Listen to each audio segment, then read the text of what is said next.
All right, you guys, welcome back. This is the truth behind the numbers presented by S4G Training. Going into episode 3. If you haven't checked it out yet, we got episode 1 talking about my top 10 of all time, round 1 of the West playoffs and the media inconsistencies. And then we got episode 2, the difference or the lack thereof, the difference between Kobe and Bam, the 81, the 83 and the 81, and then the East and their round 1 and the media inconsistencies as well within and throughout that round. But now we're on episode 3. We're going to be discussing round 1 consequences, the winners, the losers, season ending reflections if we're building block for building stones, laying a foundation for a team to be great the following year. If you're gaining experience, if you wet the bed, you didn't perform, and this is maybe an indictment on losing a coach, trading players, people may or may not be staying on teams. And you got round 2 predictions, guys. Round 2 is started. This video will be coming out before the all of the game 2. So game 1 for all the games have been played. Coming out in between, I put out my prediction bracket before this video has dropped on social media. I asked you guys to chime in the comment section and get in the poll. So we will be talking about these comments we received from our listeners and subscribers and our followers. Let you know what they said, how they felt, and seeing who's right. Also, going to talk about where we can go from here. Because not only do I want you guys to send in how you feel about my predictions, tell me a topic, tell me a hot topic, a hot take, something that you want me to dive into to find the numbers, to find the truth. Again, guys, this is real talk, real numbers, real truth. Take a deep dive in these numbers and the stories they tell, past, present, and future. Sit back, relax, and enjoy the story we'll be telling today. So let's go ahead and jump into it for round 1. Going to the East first, we have the Orlando Magic blowing a 3-1 lead to the number 1 seeded Pistons. Now, like I said before, the Magic really weren't in an 8 seed. I thought they had injuries that got them there. But we've already seen some consequences roll out. We have Jamal Mosley, their head coach, being fired. Whether it's warranted or not, I think he was in the hot seat coming in, them being an 8 seed with or without the injuries. I think the front office believe he should have been able to still get some games won. He didn't have really control of the locker room. They had games where they just dropped the ball. They didn't have any intensity. You blew a 16-point lead in game 6 when you could have clinched it. It's just too much was going wrong. I think they wanted a new voice in there, so they're going to look for on a coaching search. We'll see who takes this job. I think the Magic have enough talent.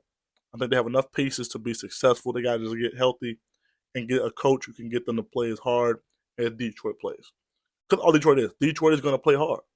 JB Bickerstaff is an amazing coach. Started off over there with the Cleveland Cavaliers, and lack of a better term, the Cavaliers got rid of him because their superstars didn't want to be pushed as hard. So he was better with a younger team. Again, coaching is all about fit, and he fits Detroit basketball as well as the players. So they're going on. Then we have the Cavaliers versus the Raptors. I think the Raptors are kind of putting teams on notice that they're starting to set building stones and set a foundation for growth. I think this was obviously a way early on in their playoff run and their chase for who they eventually want to be. I think they have a small little pieces they can add here or there. Find your Alex Caruso's of the world. Find your Marcus Smarts. Find your um, Drew Holidays. All these players who just put you over the edge, right?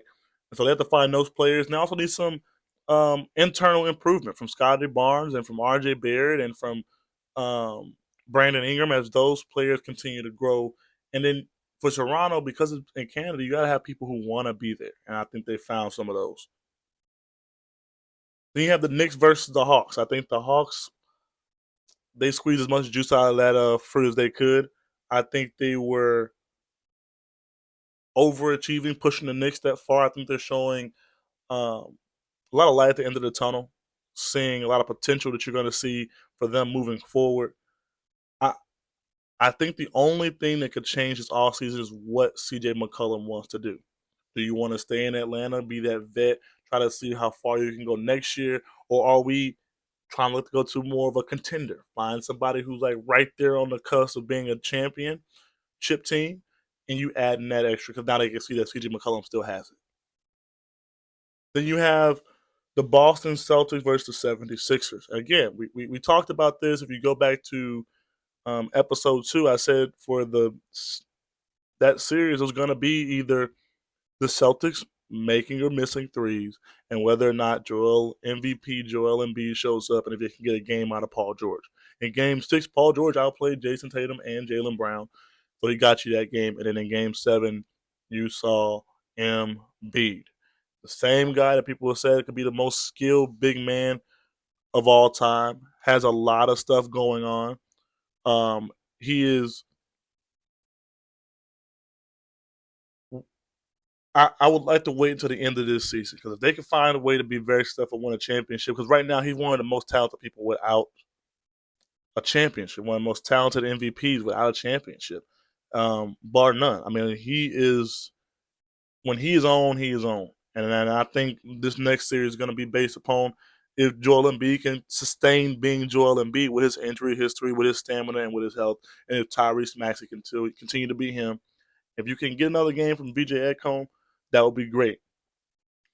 Going on to the West, you have the Thunder sweeping the Suns. I don't think there's too many things the Suns are going to do. You're going to try to get more talent around Devin Booker, probably try to draft a little better, find some more pieces to put in that offense. You need more scores, and see how they fare next year. The Lakers and the Rockets, I think there are big ramifications. I think who people thought Ime Udoka to be before this year and who they think he is now are two different coaches. Because going in, when you had the Jalen Greens and the Senguns and all of them playing great, people thought Ime Udoka was one of the greatest coaches you could have in the league. He was hard nosed, he was tough, all this stuff. But this year there was a shift. I don't know if it was the addition of Kevin Durant, the younger players getting older, but his voice seemed to not carry as much weight. It seemed as if he was setting a standard. Now, this is one of those things where Kevin Durant, they were talking about possibly moving him. And this is the thing. When you have a team that doesn't have a vocal leader on the court as a player, then your leader becomes your coach. And that's not a problem when you have a Greg Popovich, who's mild mannered, never gets too high, never gets too low, even kill, right? It doesn't matter when you have a Phil Jackson, never gets too high, never gets too low, even kill. Like when you have these coaches who can control their emotions no matter if you're up by 20 or down by 20, that is when it's okay for your coach to be the leader. Ime Udoka, he complains a lot. He goes off on these cursing tangents. He's going at the coach, calling out players on the team. He's going back and forth with players on the court. And it's like, but then we wonder why. And critical moments in the playoffs, Deshaun Tate gets a tech because he can't stop. You got Sengun going back and forth with people. You got Kevin Durant on there's just not a person who is their best bet they have on their sideline is Steven Adams, but he's not a loud enough voice in that locker room to deter the younger players from doing the things they were doing. I really hope they don't trade Kevin Durant. I think he could, with Van Fleet coming back, having a healthy Steven Adams, and Man Thompson, Jabari Smith, and Goon all getting a year better. I think we try to rush these things. I think we have a expectation of these young teams winning in the first 3-4 years. Like it takes time for them to grow and develop into a player that's supposed to be. So hope they give them that time. The Nuggets and the Timberwolves. I think it just changes. What this? The people who had Nikola Jokic within the top 20 to 15. I don't think this changes it. I think you kind of keep him there. I think it's just this was a bad year for him. People who were the media heads who were spewing saying he was the best offensive player ever, best big ever, all this stuff, I think they look dumb, flat out. Because you can't say someone's the best big ever when you don't play on the other end. You can't like that disrespectful to Shaq, disrespectful to the likes of even like a Kareem or even these really really good bigs, Elijah Wan. When you start looking at people who played on both ends of the floor, and you weren't gonna call out these bigs and then go over there and then you're gonna dunk on. Like you got beat by. You understand in this series, Anthony Edwards and Dante DiVincenzo both were injured and they were out for the rest of the series. Then the game they won when those players got hurt, Ayo DeSumo went for 40 something points, and then he got hurt and didn't play again for the rest of the season. So they're down their best three guards, and you lost that series. Jaden McDaniels has put his name on the map. I think that this year changes what you expect from him. I think this series changed what you think he's capable of. Like this man should put the ball in the hole, and I think this is one of those things where when you have injuries in the playoffs, you start to realize who you cannot trust in these big moments. We're gonna get to that later. Talk about the Lakers and Austin Reeves, but them being able to see, oh, we can trust Jaden McDaniels. That will change your thoughts of even if you lose in the second round from going and try to trade somebody to get a Kevin Durant. Like, why would I go get Kevin Durant? Jaden McDaniels, because he can put the ball in the hole and he can guard multiple positions and he's a dog. So that's kind of the thing that can change from round one to round two, and then people getting hurt in the playoffs. Spurs and Trailblazers, I think the Trailblazers are just they're legit 7-8 seed. I think you're trying to find building blocks. I think it was good to get these young players some experience, like Danny Avia, him getting experience in the playoffs, trying to be a star, seeing how it is when you're getting guarded like a star. I think all that stuff matters. Again, thank you if you said bless you. I think we also got to understand them not having their coach from the beginning of the year, Chauncey Billups, being removed due to the gambling problems and stuff that I'm not going to even get into. You had Tiago Splitter, former Spur, over there being the interim coach. I hope he gets a chance. I think he did a great job the last of the year, galvanizing his troops and finding a way to get to the playoffs. But if it's not him, it'll be very interesting who they get. You want like a JB Bickerstaff type of guy. You want a Kenny Atkinson type of guy. I mean, even the Lakers have two really good assistants in Nate McMillan and Scott Brooks on the sideline just sitting over there waiting for the next head coaching job. I think there's plenty of options out there. A Tom Thibodeau, who I don't think was wrong. I think he's good for a team like that. Like I think you got to find a good coach who can be hard and tough on the young players. Before we go on to the second round and then also getting into the comment section from our fans and followers, I'd let you guys know this episode has been brought to you by Princess Stuffy Sprinkles. Use code STUFFY, STUFFEE, for 10% off your next order until June 10th. She turns cookies, cupcakes, cake slices, brookies, and drinks. Again, Princess Stuffy Sprinkles. If you have dessert needs, if you have a sweet tooth, y'all get at it. Again, code STUFFY, STUFFEE, for 10% off your next order until June 10th. Cookies, cupcakes, cake slices, brookies, and drinks. Thank you guys again for tuning in this part from our sponsor, Princess Stuffy Sprinkles. Now back to the regular scheduled programming, Truth Behind the Numbers. Now we're going into the second half, talking about round two. Now, game ones have already been played, so I'll give you that. We had the Detroit beating the Cavaliers in a close game, a nail biter. We had the Knicks blowing out the 76ers. We had the Thunder blowing out the Lakers in game one by 18. We had the Timberwolves beating the Spurs by 2 in a very close game. And my apologies, the Knicks beat the 76ers by 40 some points. So, hey, it is what it is. I've seen worse. And, when you get to the playoffs and you get to this time, there's less worrying about the score of the game and just knowing, hey, it's a loss, a win's a win. Because in 2016, I don't know if you guys remember, the first two games think the first 3 games of that series when it was the Warriors versus the Cavaliers, the first 3 games were all blowouts. It was Warriors blowout, the Sean Livingston game, Warriors blowout again, the $100 game, and then you go home to Cleveland and Cavaliers blow them out. And then the Warriors come back and win game 4. Like, when you get to this point, you got to wash this stuff away and be like, hey, look, you blew me out. Does not mean that the series is over because we got blown out in one game. We just didn't have it that day. It's time for me to move on. That's why it's a best of 7, not a best of 1 like in the NCAA. So I put out my predictions.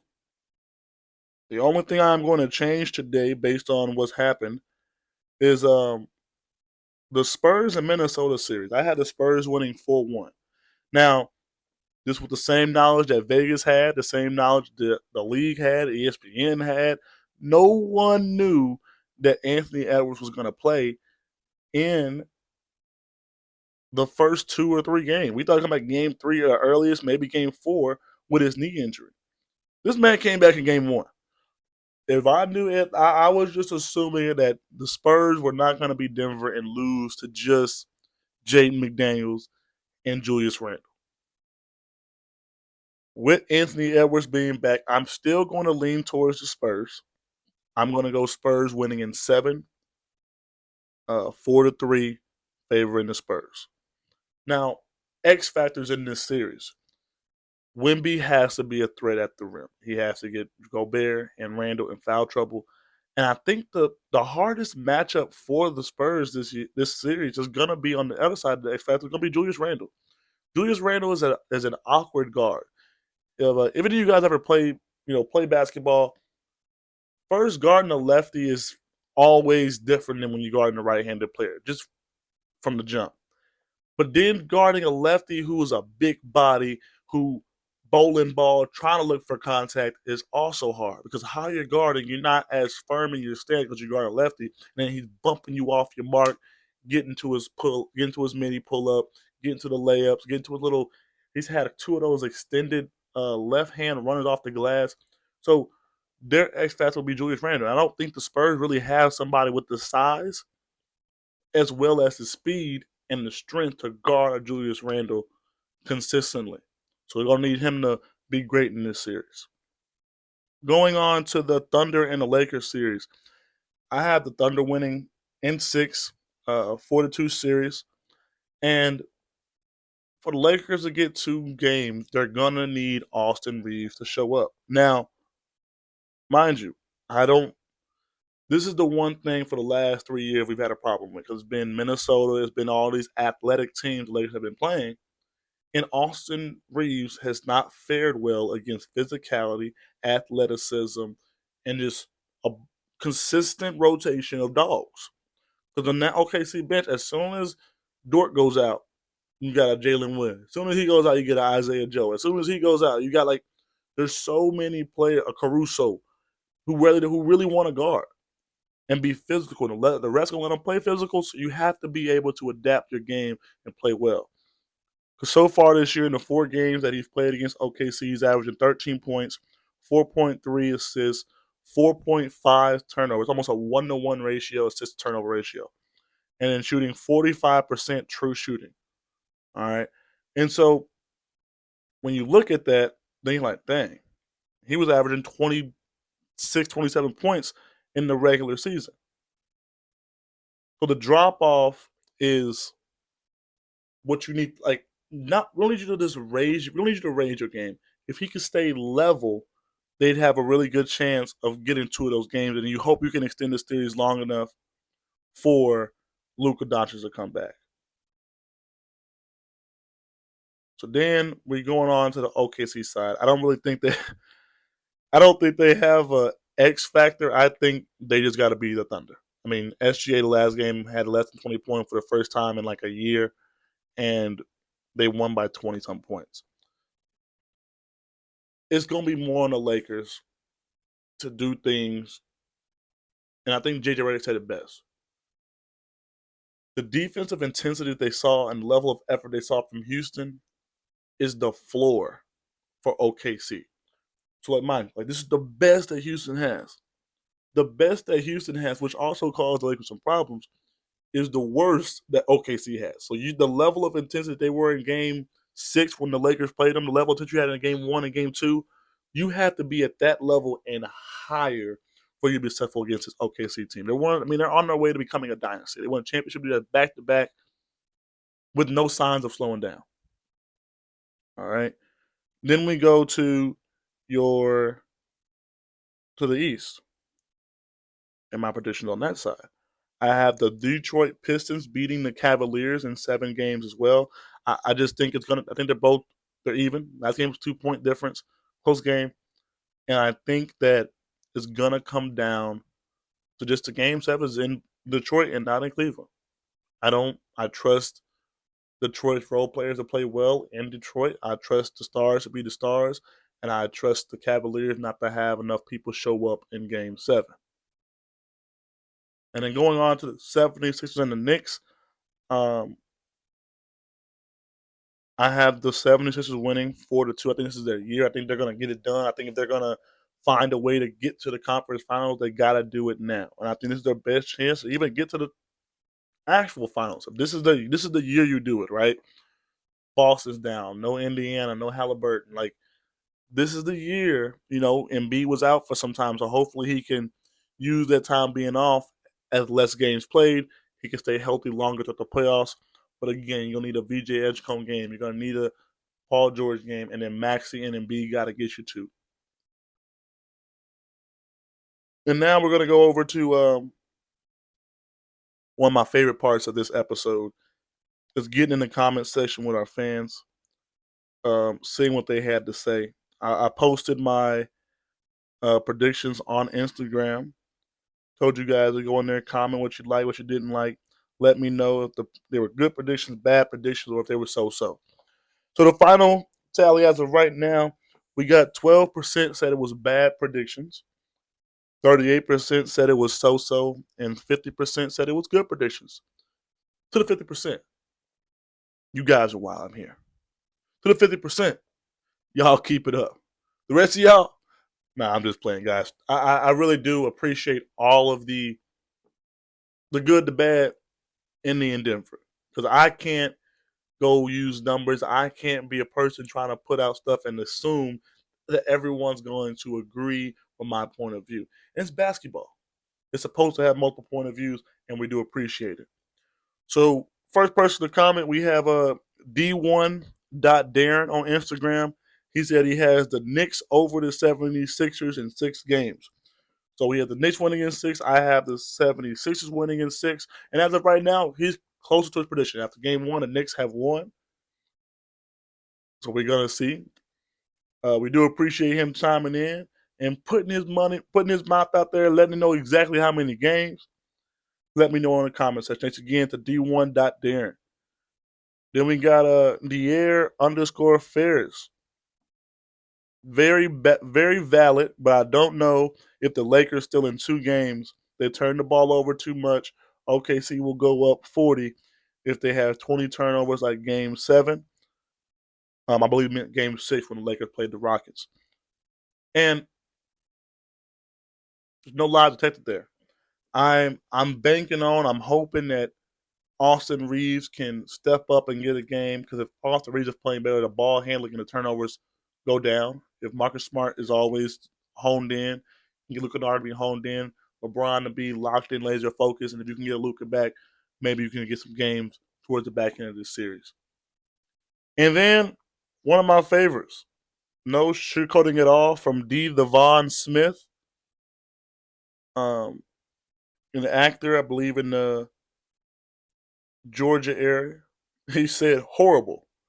Cavs versus OKC in the finals. And so that means he doesn't believe Detroit's going to win this series. And then he goes on to lay out his entire 4 series. Well, he says OKC winning in 5 games. Okay. Wolves winning in 7. Cavs winning in 7. Knicks winning in 7. So the only thing we have that is agreed upon is that OKC's going to beat the Lakers. The other 3 we disagree on. Listen, very interesting predictions from him. A lot of game 7s. I think the basketball world will love his route more. best 2 words in sports is Game 7. So we'll definitely enjoy that. I think he's wrong on his selections. I said now so far, other than the Cavs series, the teams that he has picked are all up 1-0. So we'll see. I mean, it's good to have all this stuff in black and white written down. So when these series are eventually going to be over, we can go back and see who was right and who was wrong. And if I'm wrong, I'm wrong. I'll come out here and I'll admit it. Now, the question is, will these fans, will our followers come back and admit they're wrong? And if not, I will tag them in the video when they are. But again, guys, this is the end of this episode. It was quick. It was to the point. We'll probably be back on after the end of this round. Everybody can enjoy the playoffs. We can make our predictions for the Western Conference Finals. We may or may not have another hot topic by then for me to break down and give you guys the truth behind the numbers. Again, real talk, real numbers, real truth. If you don't like the numbers, you don't want the truth. And if you want the truth, y'all come at your boy and I'll find the numbers. This episode, again, is presented by S4G, but is sponsored by Princess Stuffy Sprinkles. Code STUFFY, STUFFEE, for 10% off your next order until July 10th. Cookies, cupcakes, cake slices, brookies, and drinks. Mother's Day coming up. Get your mama some cake. Get your mama some cookies. Do it for your mama. And if you like the numbers, 10% off. That's some good numbers for you. And the truth is, them things is good. Y'all get y'all something as quickly as possible. Put your orders in for all your holidays, occasions. She's the best out here in the Pearland, Houston area. Get your stuff, guys. Get it now. Thank y'all. This is episode 3 of Truth Behind Numbers presented by S4G. We'll see you guys soon.